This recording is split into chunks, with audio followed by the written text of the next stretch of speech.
ఇలా రేవంత్ రెడ్డిని కూడా అడుగుతా ఉన్నాం, పెట్రోల్ డీజిల్ మీద వ్యాట్ ధరలు తగ్గించు. ఇలా ధరలు పెరిగితే అటు కేంద్రం పెంచా ఇటు రాష్ట్రం పెంచా, ఇద్దరి మధ్యలో రైతు నగిలిపోతున్నాడు, పేదవాళ్లు నలిగిపోతున్నటువంటి పరిస్థితి ఉన్నది. ఇవాళ కేంద్రం 3 సార్లు పెట్రోల్ డీజిల్ ధరలు పెంచితే దాని మీద రాష్ట్ర ప్రభుత్వం కూడా పెంచింది. రాష్ట్ర ప్రభుత్వం పేదల మీద ఈ నెలలో పెట్రోల్ డీజిల్ మీద వేసిన భారం 2,000 కోట్ల రూపాయలు. ఇటు రాష్ట్రం 2,000 కోట్లు పెంచింది, అటు కేంద్రం 3,000 కోట్లు పెంచింది. ఇద్దరు కలిసి 5,000 కోట్ల భారం పెట్రోల్ డీజిల్ మీద, రైతుల మీద, మధ్యతరగతి ప్రజల మీద వేసినారు. నేను రేవంత్ రెడ్డిని అడుగుతున్నా, మీరు ధర్నాలు చేస్తున్న రోడ్లెక్కి బానే ఉంది, నువ్వు పెంచింది తగ్గియచ్చు కదా.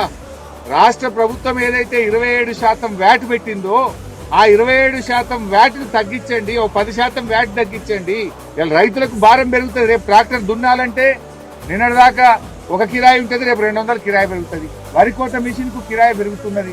మరి రైతుకు ఇటు యూరియా ధర పెంచిండ్రు, డిఏపి ధర పెంచిండ్రు, పెట్రోల్ డీజిల్ ధర పెంచిండ్రు, కానీ మద్దతు ధర మాత్రం పెంచుతలేరు.